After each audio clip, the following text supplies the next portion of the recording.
Hello साथी, welcome back to my new blog new day. आज second day हो। हिजोको भिडियो फर्स्ट डे थियो, आज सेकेन्ड मर्निङ वक आएको। अनि यस्तै हिँड्दै एक्लै। हजुरको हालखबर के छ? म चाहिँ ठिक छ होइन। भर्खरै त्यही त ड्युटीबाट भ्याएर अहिले आएको। अगाडि मन्दिर छ, उहाँ मन्दिर अगाडि त्यही बाटो। दाइ पनि आउनुभयो थियो, कहाँ जानु दाइको। अनि जो न्यू भिडियो हालेको थियो, हेर्नुभयो कि नै होला। हेर्नुभयो भने लाइक सेयर सब्सक्राइब गरिदिनु होला। यो चाहिँ सेकेन्ड भिडियो हो मेरो, सेकेन्ड डे। अब दिनकै यस्तै बनाउँछु अनि अपलोड गर्ने हो। हजुरको हालखबर के छ? सन्चै हुनुहुन्छ होला। म पनि सन्चै छु होइन। मेरो पछाडि चाहिँ यस्तो दामी घाम लागिरहेछ, अँध्यारो अँध्यारो पनि आइरहेछ होइन। त्यहाँ चाहिँ अगाडि मन्दिर छ क्या अरे। अब मन्दिर चाहिँ नजाउँ, आएको खास मन्दिरकै लागि, तर पहि भएको रहेछ। अब त्यो कारणले गर्दाखेरि त्यहाँ धेरै भिडियो बनाउनु दिँदैन कि, त्यही भएर यतैसम्म बनाइदिउँ। अब अरूले चोर्यो भने पनि अब त्यहाँ भिडियो बनायो भने चोर भन्छन्, के भएर नबनाऊँ भनेर नबनाएको। अरू त्यहाँ भगवान् दाइ दर्शन गर्नुहरू आइरह हुन्छन्। जहाँ मैले काम गर्छु त्यहीँको होटलको हो हुन त यो। त्यही पनि अब एकचोटि चोरी भइसकेपछि होइन, शङ्खा लगाइसकेपछि त्यही त शङ्खाले शङ्खै हाँक्छ भने जस्तै त। साला धोतीहरूले साला मन्दिर पनि छोड्दैनन् हौ चोर्न। यस्तो राम्रो ठाउँ छ, यस्तो दामी ठाउँ, चप्पलले छरिन्छ त। जाडो पनि कति चिसो हो, हावा चलिरहेछ। नेपालतिर कतिको जाडो छ हौ। नेपाल अहिले त यहाँ यस्तो जाडो छ, त्यहाँतिर कस्तो जाडो छ। यतातिर त त्यही हो, राति र बिहान अलि जाडो हुन्छ, दिउँसो त्यति हुँदैन। अहिले चाहिँ म यहाँ खेतै आएको छु, अगाडिसम्म जानको लागि। हेरौँ न खेतहरू, यस्तो बन्जर खेत हो। अगाडिबाट गाई आएको छ, म चाहिँ अगाडिबाट जाँदैछु।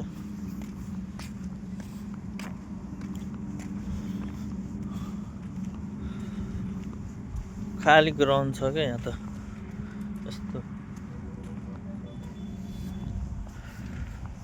हान्ने त होइन।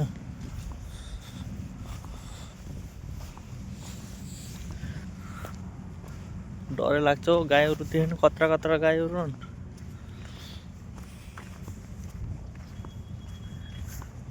कसका खेत होला नि यत्रो। आफ्नो पैसा त के गर्ने, धनी अर्काको ठाउँमा आएर काम पनि गर्नु पर्थेन होइन। खेतहरू नै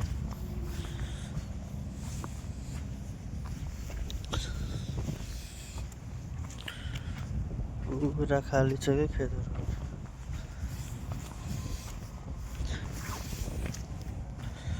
हावा पनि के साह्रो हावा चलेको हो, चिसो हावा चलेको त।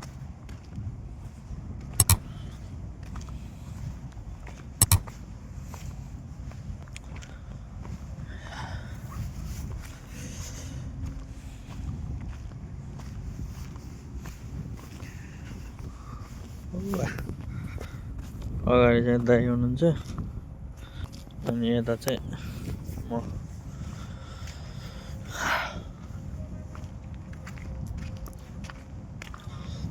कालो कालो देखिन्छ त हौ, यताबाट देखिँदैछ। यताबाट पछाडि घाम आएको छ अनि त्यही भएर कालो देखिँदैछ। त्यहाँ अगाडि चाहिँ गाई भैँसी आउनुले छन्। यस अब चाहिँ रनिङ गर्दै जाम भयो। जाम कहाँ उहाँसम्म जाने हुन्छ र।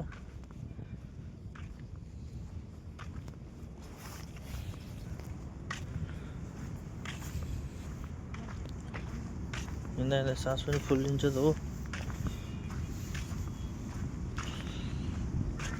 रेस्टहरू कसो अहिलेसम्म देखेको छु।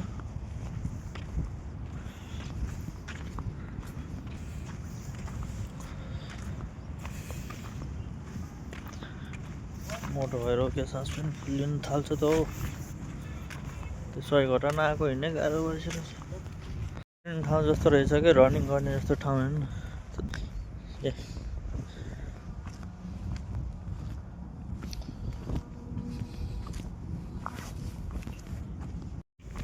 मेरो पछाडि मन्दिर छ। अब चाहिँ हामी फर्किन लागेको हो क्या।